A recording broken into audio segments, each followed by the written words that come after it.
The courtroom froze when a 12-year-old girl stood up, clutching a folder almost too heavy for her small hands, and declared with a voice that cut through the murmurs like a blade, "I am my mother's lawyer." Gasps echoed across the room. Some people laughed in disbelief, others frowned, but no one looked away. The judge adjusted his glasses, his thick brows arching with a mixture of shock and curiosity.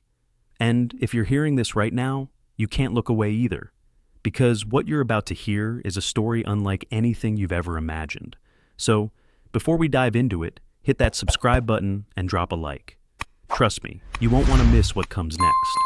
The girl's name was Sofia Alvarez. Dressed in a simple cream dress, her hair tied in a tight braid, she looked nothing like the attorneys that usually filled this courtroom. Yet, in her eyes, there was something even seasoned lawyers rarely carried. A determination sharp enough to slice through the arrogance of power. The judge, a tall man with heavy features and a gravelly voice, leaned forward. "Child, do you understand what you just said?" he asked. His tone hovered between disbelief and cautious respect. Sophia took a deep breath, her voice steady. "Yes, Your Honor. I'm here to prove my mother's innocence." All heads turned to the defendant's bench, where a pale woman sat with trembling hands and a fragile but proud expression. That was Sophia's mother, Elena Alvarez, accused of stealing 20,000 pesos from the town's cooperative fund. The evidence presented against her seemed airtight. Security footage, bank records, and testimonies from respected officials. If convicted, Elena could spend more than a decade behind bars. But Sophia knew the truth, and she was ready to dismantle every single lie. No one in that courtroom could fathom how a girl had ended up defending her mother in such a high-stakes case. But to understand that moment, one had to go back a few weeks earlier, back to the quiet routine that had once defined Sophia and Elena's lives.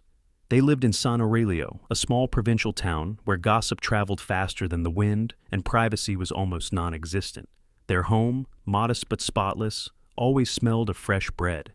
Elena had inherited her mother's old wood-fired oven, and every morning she baked loaves to sell at the market. Money was scarce, but there was peace, a fragile peace that felt eternal, until the day it shattered. That Tuesday began like any other. Elena and Sophia were setting up their stall at the town square, arranging golden loaves in neat rows, when a group of uniformed men approached. Leading them was Commissioner Vargas, his expression stern. Behind him, the district prosecutor, Manuel Ortega, flipped through papers with a smirk of certainty.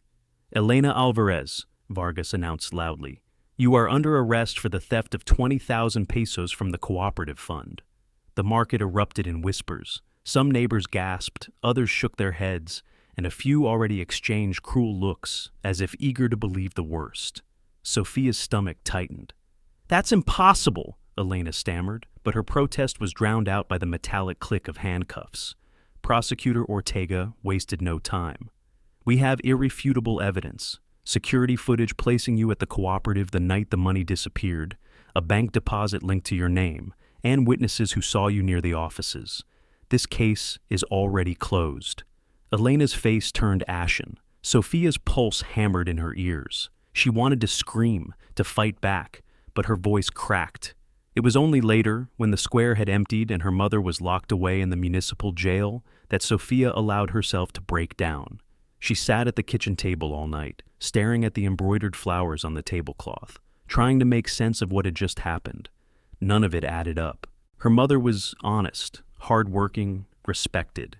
How could anyone believe she would steal? And then Sophia remembered the one name whispered whenever corruption was suspected in San Aurelio: the Salvatierra family. Wealthy landowners, they owned half the businesses in town and controlled the cooperative itself. Everyone feared them. Everyone obeyed them. Everyone, except Elena. She had refused to sell them her small but fertile plot of land, a refusal that had enraged Don Alberto Salvatierra, the patriarch. Within days, the accusations had surfaced. Sophia's fists clenched around her pencil as she scribbled notes in her school notebook. She had to act. She couldn't rely on court-appointed lawyers who were likely in the Salvatierra's pockets. She couldn't sit idle while her mother's life was destroyed. That night, a plan began to form in her young but resolute mind. She would gather evidence. She would study the law. She would face the judge herself. It sounded insane. Impossible even, but Sophia's love for her mother outweighed every ounce of fear. Days later, sitting across from Elena in the cold visiting room of the jail, she whispered the decision out loud. "Mama, I'm going to be your lawyer." Elena laughed bitterly at first. "Sophia, you're 12. You don't even know what that means." "I know enough. I know you're innocent. And I know the truth is out there. I'll find it." Elena's eyes filled with tears. She reached through the bars to touch her daughter's cheek. "My brave girl, the world won't be kind to you." "Then I'll fight harder," Sophia said firmly. And so, the impossible journey began. A girl against a system, a child against power, and a daughter against lies. Life before the arrest had been simple, almost idyllic in its own modest way. Elena and Sofia Alvarez lived in a whitewashed house with a red-tiled roof on Calle de los Olivos, the quietest street in San Aurelio. The backyard was filled with geraniums and clay pots, a patch of basil, and a lemon tree that Elena always said had been planted the same day Sofia was born. Every morning, before the church bells struck 6, the wood-fired oven roared to life. Elena kneaded dough while Sofia, still half asleep, measured flour or brushed egg wash on the loaves. By the time the sun painted the sky orange, the aroma of fresh bread drifted through the neighborhood, pulling neighbors to their stall at the market. It wasn't just bread they sold, it was tradition. Elena often said, "Good bread holds people together," repeating the words her own mother had once told her. Their life was far from wealthy, but it was anchored in dignity, honesty, and hard work. Sophia cherished those mornings, the laughter between needs, the small jokes about customers who always wanted their bread crispy, but not too crispy. To the townsfolk, Elena was known as a woman who never cut corners, a baker whose integrity was as solid as her loaves. But integrity in San Aurelio could be dangerous, especially when it clashed with the Salvatierra family. The Salvatierras were the undisputed rulers of the region. Don Alberto, the patriarch, owned endless fields of wheat, several warehouses, the local bus line, and even a stake in the cooperative fund. His sons strutted around like princes, and his word carried more weight than the mayor's. No deal, no project, no purchase in town ever happened without their silent blessing. People treated them with respect, sometimes with admiration, more often with fear. It was Don Alberto's eldest son, Ignacio, who appeared one humid afternoon at Elena's door. He wore an immaculate suit, though the dirt road outside had left dust on his polished shoes. His smile was polite, but his eyes cold. "Senora Alvarez," he began, "we'd like to make you an offer. Your land by the main road is valuable. We'll pay more than it's worth. You can live comfortably without worrying about ovens or markets." Elena listened in silence, wiping her flour-covered hands on her apron. When he finished, she shook her head slowly. "This land has been in my family for generations. It's not for sale." Ignacio's smile never reached his eyes. "Think about it carefully. Offers like this don't last forever." He tipped his hat and left, but his parting glance was sharper than any threat. 2 weeks later, the problems began. First came a sudden inspection from municipal officials, citing supposed fire hazards in her oven. Then a fine for obstruction of public space, because she had placed 2 stools near her market stall. Rumors spread like wildfire, whispers that Elena owed money, that she wasn't as honest as she seemed. Even loyal customers began hesitating, some skipping her stand altogether. Sophia noticed the changes in her mother. Elena no longer hummed while kneading dough. She spent long evenings staring out the window, her hands restless, as though waiting for the next blow. When Sophia asked if something was wrong, Elena forced a smile. "Just grown-up problems, Carino. Don't worry." But Sophia worried. She heard classmates parroting cruel things they overheard at home, that her mother was a thief, that the cooperative was missing money, that soon the Alvarez name would be dragged through the mud. Each word lodged like a stone in her chest. One afternoon at the market, while arranging loaves, Sophia overheard 2 women whispering nearby. "They say the cooperative lost a fortune. Guess who was seen around there?" "No, not Elena." "Well, that's what Prosecutor Ortega says, and if he says it, you know it must be true." The knot in Sophia's stomach tightened. She didn't understand everything, but she understood enough. Someone was setting her mother up. It all escalated when the cooperative announced an internal audit for irregularities. Days later, Ortega himself arrived at their stall with Commissioner Vargas and 2 officers. He didn't even bother with small talk. His gaze was smug, his voice cold. Elena tried to answer with dignity, but Sophia could see her hands tremble as she clutched her apron. That night, Elena meticulously organized every receipt, every invoice, as though preparing for war. Sophia watched her from the doorway. "Mama, why are you doing that?" "Because, Hika, one day soon, someone will try to take everything from us, and when they do, we'll be ready." The neighbors grew distant, fewer smiles, fewer visits to their stall. The once friendly square became hostile territory. Elena's honesty had always been her shield, but now it seemed like the very thing painting a target on her back. Neither she nor Sophia realized that the trap had already been set. The morning of the arrest, the sky hung low, heavy with storm clouds. Elena and Sophia joked about customers while arranging bread. For a moment, life felt normal. Then the police cars pulled up in front of the cooperative. Officers carried out boxes of documents, while Ortega strutted behind them like a man already celebrating victory. Within minutes, the commissioner crossed the square and announced Elena's arrest. Gasps, whispers, stares, neighbors recoiled, some pitying, others already judging. Elena barely had time to protest before the handcuffs clicked shut. Sophia shouted, "It's a lie!" But her voice was drowned by the crowd. One officer blocked her path when she tried to follow her mother. "Go home, Nina," he said coldly. That night, the local news carried the story. Elena Alvarez, accused of stealing 20,000 pesos from the cooperative. Security footage confirmed her presence. A possible sentence of up to 12 years. Sophia sat in the dark kitchen, staring at the flickering candle, her notebook open, but blank. The words felt too heavy to write, but one thought pulsed in her mind. They want to bury my mother, and I won't let them. The day after Elena's arrest, Sophia walked through the town in silence. Every corner, every glance from neighbors felt like a dagger. She could hear the whispers behind her back, pity from some, mockery from others. Children at school snickered, repeating what their parents said. "Her mom's a thief." Sophia clenched her fists but kept walking. She had no time for their cruelty. Her mother needed her. At the municipal jail, she found Elena behind cold iron bars. Her mother tried to smile, but it was a weak, trembling thing. "Mama, tell me the truth. You didn't do this." Elena's eyes burned with tears she refused to shed. "Of course not, Sophia. But the Salvatierras? They want me out of the way, and they'll stop at nothing." "Then I won't stop either," Sophia whispered, gripping the bars tightly. "I'm going to defend you." Elena blinked, startled. Then she gave a small, bitter laugh. "My girl, you're 12 years old. You can't even vote and you want to face a prosecutor in court? I don't care. If I don't do it, they'll assign a lawyer bought by the Salvatierras, and then you'll have no chance." The determination in Sophia's voice silenced her mother. For a moment, Elena saw not a child, but a warrior in miniature, ready to go to battle with nothing but truth and stubbornness as weapons. She shook her head. "It's too dangerous." "Then let it be dangerous," Sophia said, her voice breaking but firm.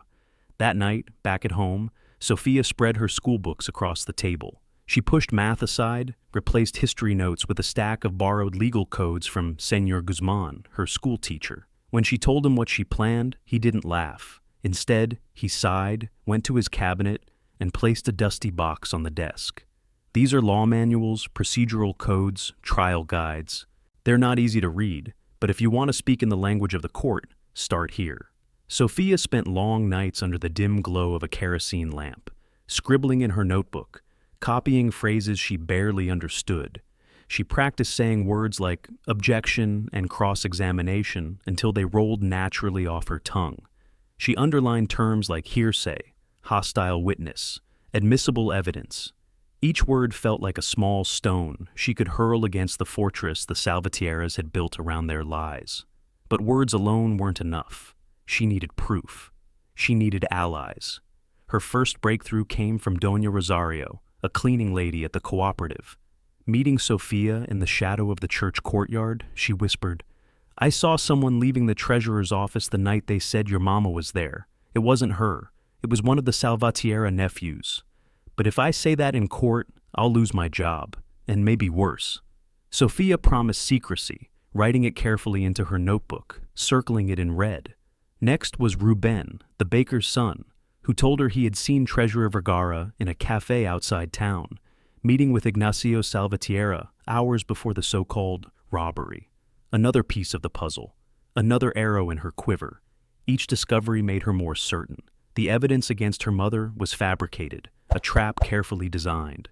She filled her notebook with names, dates, places, sketches of timelines. Her handwriting grew frantic, her notes full of arrows connecting lies to liars. When she visited Elena again, her mother shook her head in disbelief. "Sophia, this isn't a game. The Salvatierras, they crush people. They'll crush you." "Not if I crush their lies first," Sophia replied. Meanwhile, rumors spread that the trial would begin soon. The whole town buzzed with curiosity.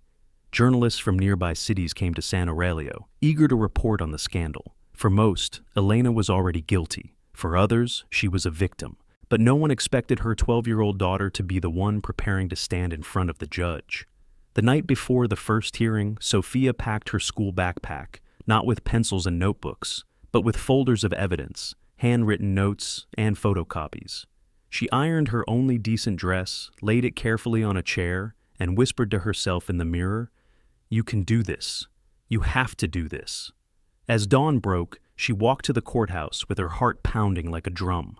The square outside was full of curious faces. Some cheered for her, others laughed, but she ignored them all. Each step was heavy, but her resolve carried her forward. Inside, the atmosphere was electric. The Salvatierras sat in the front row, smug and confident. Prosecutor Ortega leaned back in his chair, flipping through documents with a smirk. Elena sat pale and trembling at the defense table, and beside her, Sophia placed her backpack, straightened her shoulders, and waited for the judge to arrive. The moment the judge entered, the crowd hushed. Ortega rose, addressing the court with theatrical confidence. "Your Honor, I must object before we even begin. Are we truly to believe that the defense will be led by a child?" A ripple of laughter moved through the courtroom. The judge adjusted his glasses, his voice firm. "The law permits a defendant to choose their representative. The request has been reviewed and approved. Miss Sofia Alvarez will represent her mother." Silence fell. Ortega's smirk faltered, and Sophia stood, her hands trembling slightly but her voice unwavering. "I'm here to prove my mother's innocence." The battle had begun, and now I want to ask you, what would you do if you were in Sophia's place? Would you dare to stand up against the most powerful family in town to defend someone you love? Tell me in the comments. The first session of the trial ended with whispers, gasps, and disbelief. By the time the judge adjourned for the day, half the town was already repeating the same phrase. "Did you hear? A 12-year-old girl is defending her mother." Some laughed as if it were a circus act. Others whispered that maybe, just maybe, justice had finally found a voice.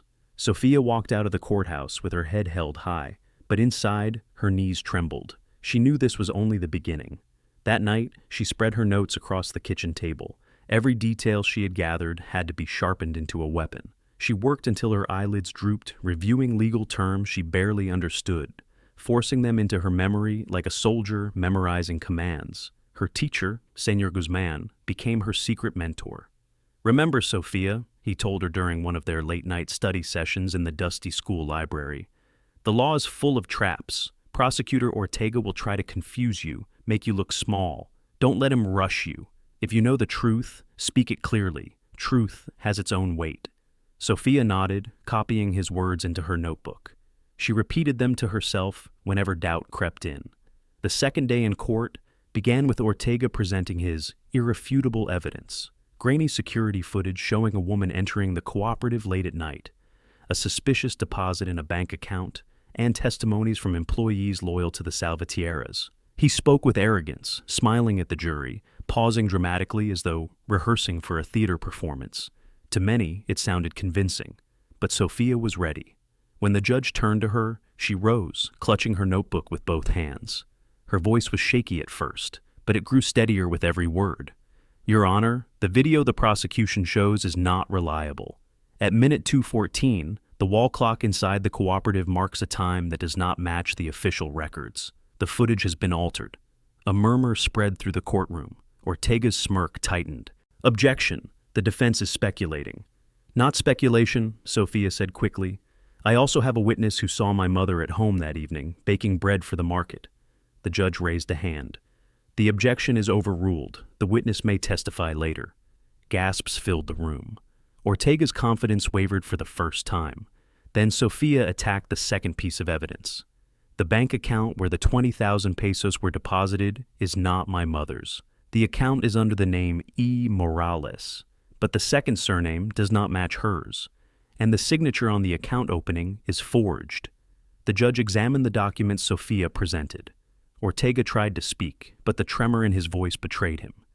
Your Honor, I must verify the authenticity of this document. Do that, the judge replied coldly. But for now, the defense's claim will be considered. Elena squeezed Sophia's hand under the table.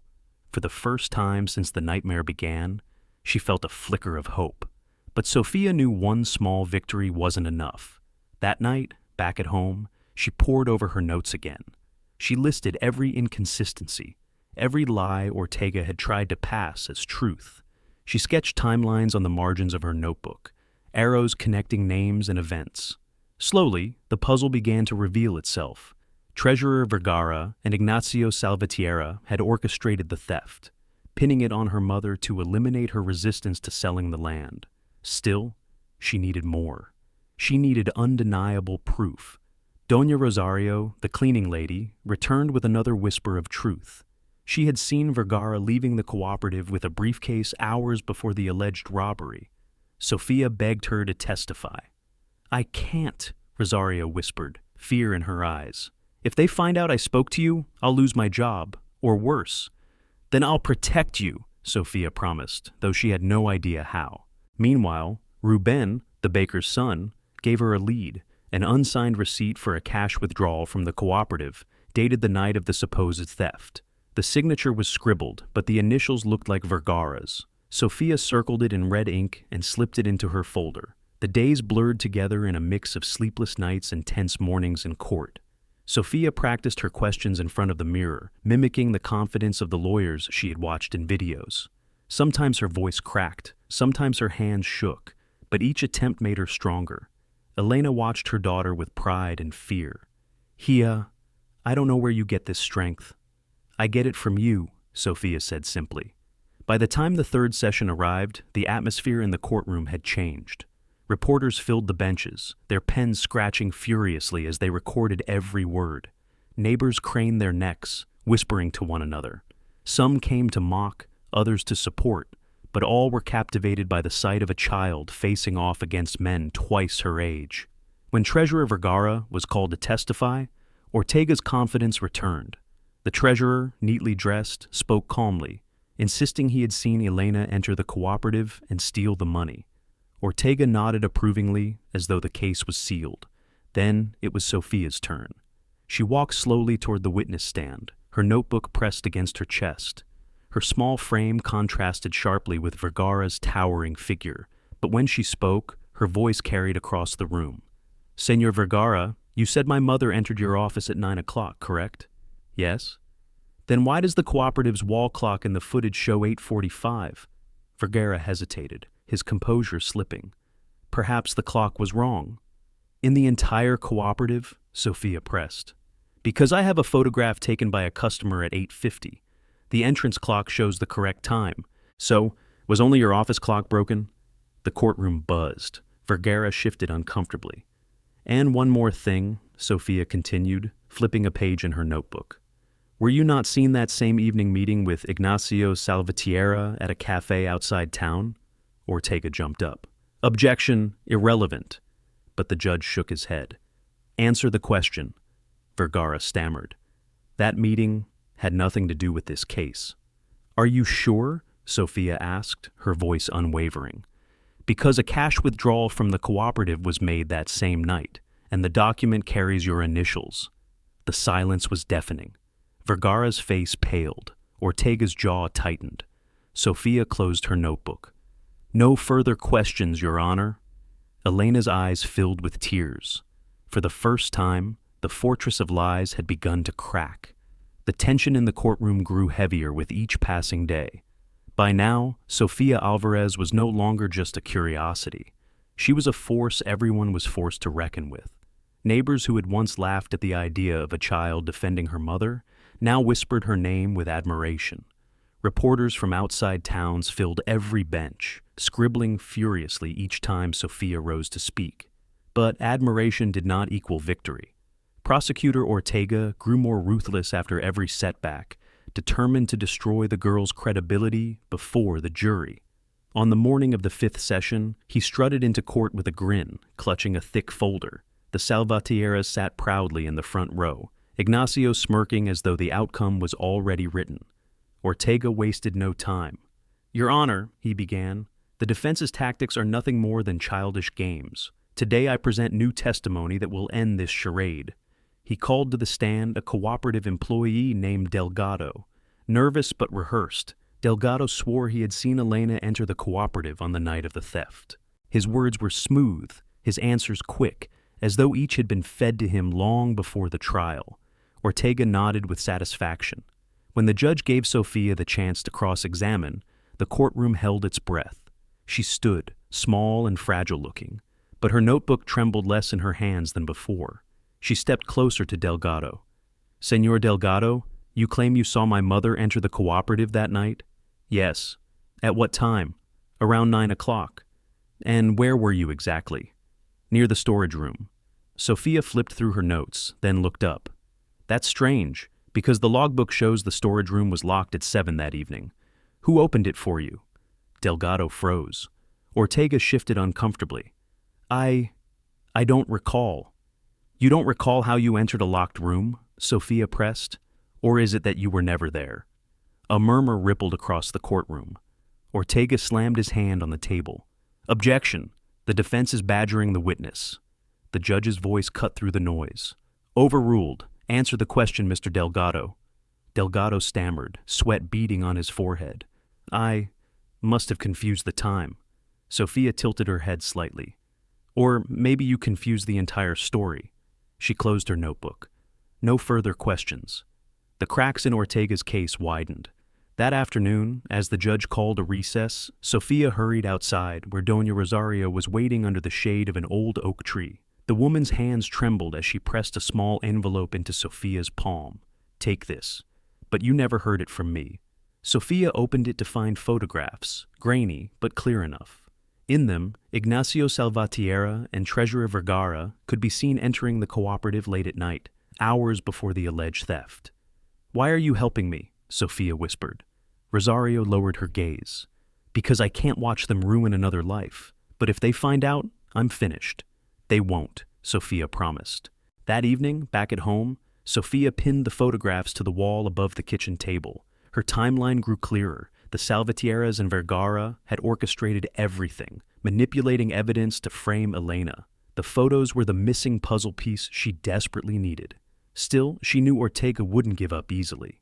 He tried to paint her as a child playing pretend, smirking at the jury, mocking her voice whenever he objected. Yet each time, Sofia countered with calm determination.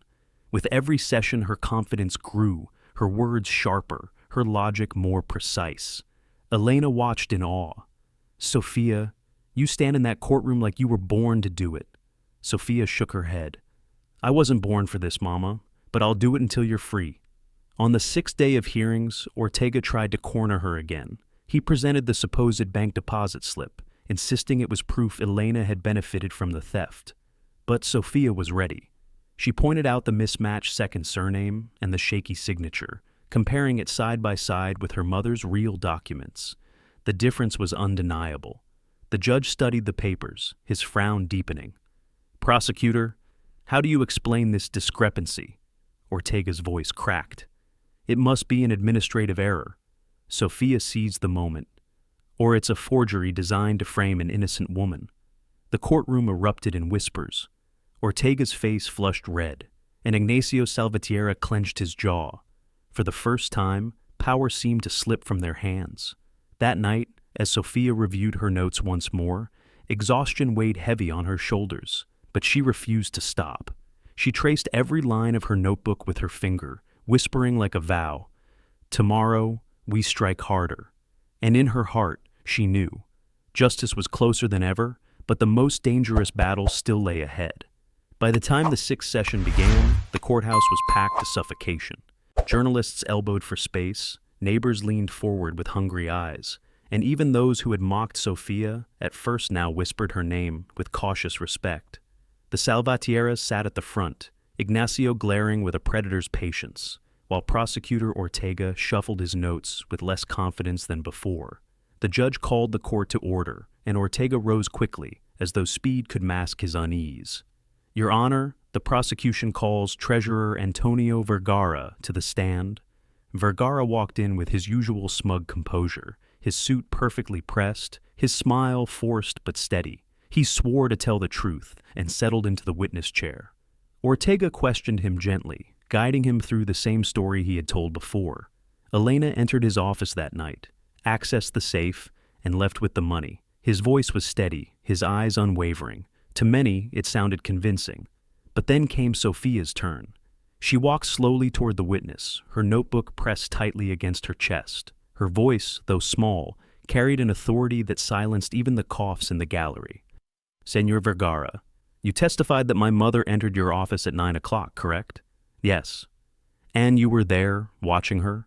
Yes. Sophia flipped through her notes. Strange, because I have here the cooperative's logbook, which records your own signature at a cafe outside town at precisely that hour. The courtroom stirred. Ortega jumped to his feet.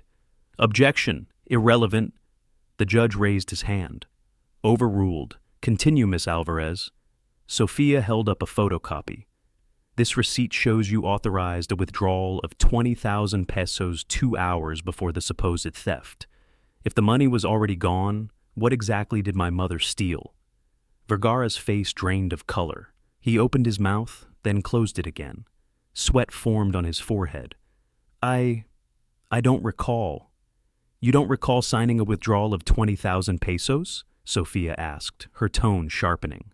Or are you hoping no one else recalls it either? The murmurs turned into open gasps.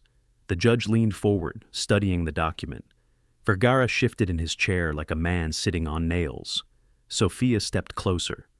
One last question, Senor Vergara. Do you deny being seen entering the cooperative that night with Ignacio Salvatierra? Vergara's hands twitched, his lips pressed into a thin line. No further comment. Sophia closed her notebook. No further questions, Your Honor. The damage was done. Vergara had crumbled under the weight of his own lies. Ortega tried to repair the moment with rapid objections and dismissive remarks, but the image of the treasurer sweating under Sophia's quiet interrogation was already burned into everyone's memory. During recess, the plaza outside buzzed with excitement. Reporters shouted headlines into telephones, neighbors debated in heated whispers, and a small group of children even cheered when Sophia walked past, calling her abogada. She managed a small smile, but inside, she knew the fight was not over. The Salvatierras still had their claws deep in the system. That evening, Senor Guzman met her outside the courthouse. He placed a hand on her shoulder. You're forcing the truth into daylight, Sophia, but daylight can be dangerous. The Salvatierras don't forgive humiliation. Sophia nodded. I'm not afraid. You should be, he said quietly. But courage doesn't mean the absence of fear. It means standing anyway. The following morning, Ortega tried a desperate move. He called another witness, a man named Correa, claiming he had seen Elena leaving the cooperative with a heavy envelope. His testimony was confident, rehearsed to perfection. For a moment, it seemed like Ortega had regained control. But Sophia was ready. She opened her notebook and calmly asked, Senor Correa, you say you saw my mother leaving the cooperative at 10:30? Yes. And you were standing at the entrance? Yes. Then tell me, what color was the dress she wore? Correa blinked. Blue. No. White. Sophia cut him off. It was cream. My mother has only one market dress, and half this town sees her wear it every day. If you can't even remember its color, how can we believe you saw her that night? The gallery erupted in laughter and gasps. Correa stuttered, his confidence gone. The judge banged his gavel, restoring order, but the damage was already done. For the rest of that day, Ortega looked less like a commanding prosecutor and more like a drowning man grasping at straws. Each piece of evidence he presented, Sophia countered with a question, a document, or a timeline that made the jury pause. Slowly but surely, the case against Elena was unraveling. As the session ended, Elena embraced her daughter tightly. "Sophia, every time you stand up there, I see your father's fire in your eyes. He would be proud." Sophia whispered back, "I'm doing this for both of you." Outside, the sun dipped behind the rooftops, painting the sky blood red. The storm between truth and power had only grown fiercer. But Sophia knew the tide was turning. The Salvatierra's fortress was beginning to crack, and soon it would collapse. The seventh day of the trial began under a sky so clear it felt almost cruel. Crowds pressed against the courthouse doors, their voices rising like waves. Reporters jostled for the best view, their cameras ready. Inside, the air was thick, heavier than ever. Everyone sensed that this was the day something would break. Sophia sat at the defense table, her backpack beside her, the straps frayed but holding treasures more powerful than gold. Inside lay the envelope Doña Rosario had given her, the photographs she had studied over and over. They were her ace, but she knew timing was everything. Use them too soon, and Ortega might wriggle free. Use them at the right moment, and the entire house of lies would collapse. Ortega began the morning with renewed bravado. He strutted before the jury, waving documents, presenting charts, repeating the same accusations with louder and louder emphasis. He pointed to the video again, the bank slip again, the testimonies again, as if saying them 100 times would make them true. Some in the gallery nodded, others frowned, but Sophia stayed calm. She had something he didn't: the truth. Finally, when the judge asked if the defense had anything further, Sophia stood. Her voice was soft, almost trembling, but it carried to the farthest corners of the room. "Your Honor, I have new evidence that changes everything." Gasps filled the room. Ortega spun around. "Objection! This is highly irregular." The judge frowned. "Sit down, prosecutor. Let's hear what she has." Sophia pulled out the envelope, her hands steady now. She placed the photographs and a small flash drive on the judge's bench. "These images come from a nearby shop's security camera. They show the truth of who entered the cooperative that night. And it wasn't my mother." The judge gestured to the bailiff, who connected the drive to the monitor. The screen flickered, then revealed grainy footage. The timestamp glowed in the corner. The night of the theft, 9:02 p.m. The crowd leaned forward. Two men appeared in the frame, their faces half hidden under caps. But when one lifted his head under the streetlight, the gallery erupted. Ignacio Salvatierra. Beside him, unmistakable, Treasurer Vergara. They slipped into the cooperative building, carrying a briefcase. The room exploded in gasps and shouts. Ortega leapt to his feet. "Objection! The source of this evidence is unverified." The judge slammed his gavel. "Silence! The footage is time-stamped and consistent with other records. Objection overruled." Sophia's voice rang clear. "In addition to the video, I present a document from the cooperative itself, an internal withdrawal slip for 20,000 pesos, signed by Antonio Vergara, hours before the so-called robbery." She handed the paper to the judge. He compared it to earlier evidence, his brow furrowing deeper with each line he read. When he looked up, his eyes were sharp. "Prosecutor Ortega, explain this." Ortega stammered, his voice breaking for the first time. "Your Honor, this could be a forgery." "Forged by whom?" Sophia cut in. "By a 12-year-old girl, or by the same people who framed my mother?" The gallery erupted again, some clapping, some shouting. The judge banged his gavel until silence returned. Elena reached for Sophia's hand under the table. Tears glistened in her eyes, but her grip was strong. "You're winning, Hija," she whispered. Ortega, pale and sweating, tried to salvage the case by calling for another recess, but the judge denied him. "We will proceed," Sophia pressed on.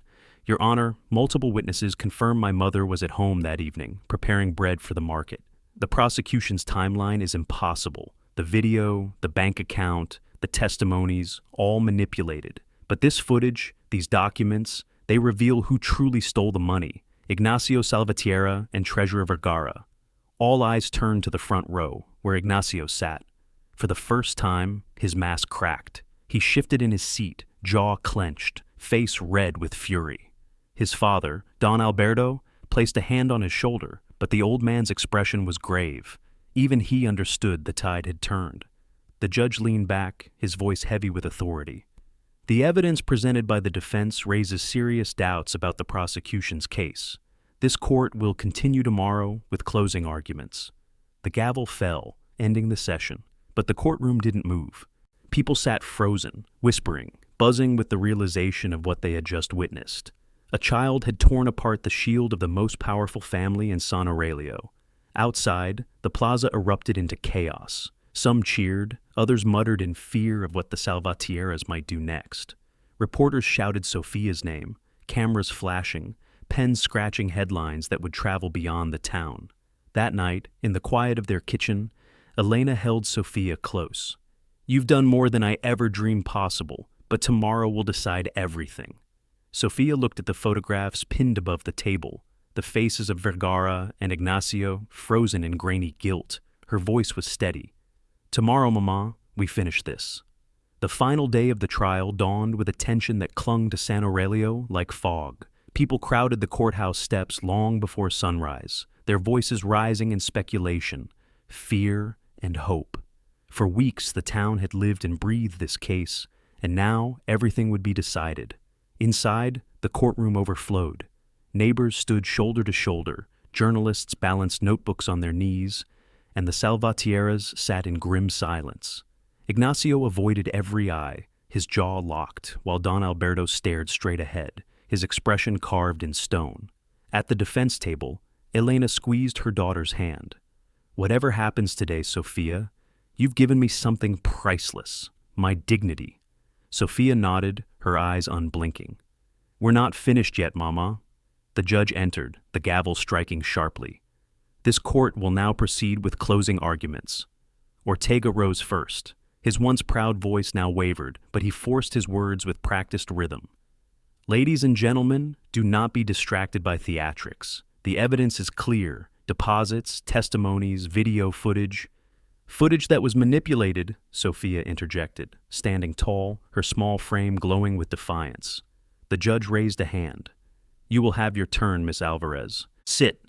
Ortega's face flushed, but his words rang hollow. The jury's eyes no longer followed him with trust. They shifted, impatient, towards Sofia. When he finally sat down, shoulders slumped, the judge gestured to her. "Defense, proceed." Sofia walked to the center of the courtroom, her notebook clutched tightly. Her voice began softly, almost fragile, but grew with every sentence. "My mother is not a thief. She is a woman who wakes before dawn every day to bake bread for this town. She is a woman who refused to sell her land to the Salvatierras because it belonged to her family.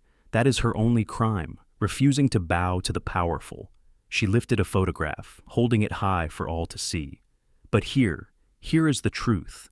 Ignacio Salvatierra and Treasurer Vergara, caught on camera entering the cooperative the very night of the theft. Here is the withdrawal slip, signed hours before the so-called robbery, proving the money was already gone. And here," she placed her hand on her chest, her voice trembling with passion, "here is the testimony of a daughter who knows her mother's heart." The room was silent, not a breath out of place. Even the air seemed to lean closer. Sofia turned to the jury. "This is not just about my mother. It is about what kind of town we want to live in. A place where lies and money decide who is guilty, or a place where truth, no matter how small the voice that carries it, can stand against power. I may be 12 years old, but I know the difference between justice and injustice, and I know my mother is innocent." She closed her notebook, her final words echoing. "The truth deserves a chance." The judge's gavel struck. The jury withdrew. Minutes stretched into hours, each one heavy as stone. Elena prayed silently, her lips moving, while Sofia stared at the table, gripping her notebook so tightly her knuckles turned white. At last, the jury returned.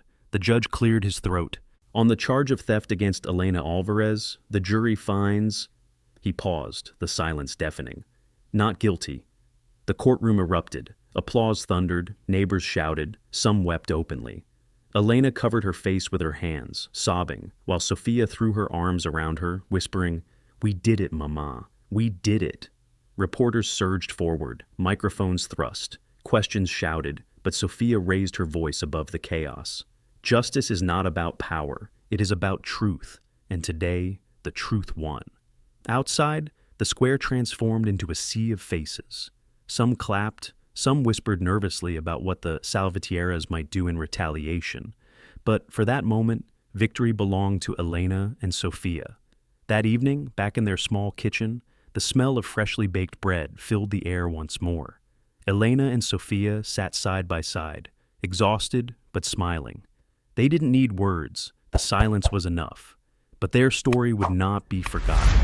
The town of San Aurelio had witnessed a miracle. A child, armed only with courage and love, had stood against the most powerful family and won.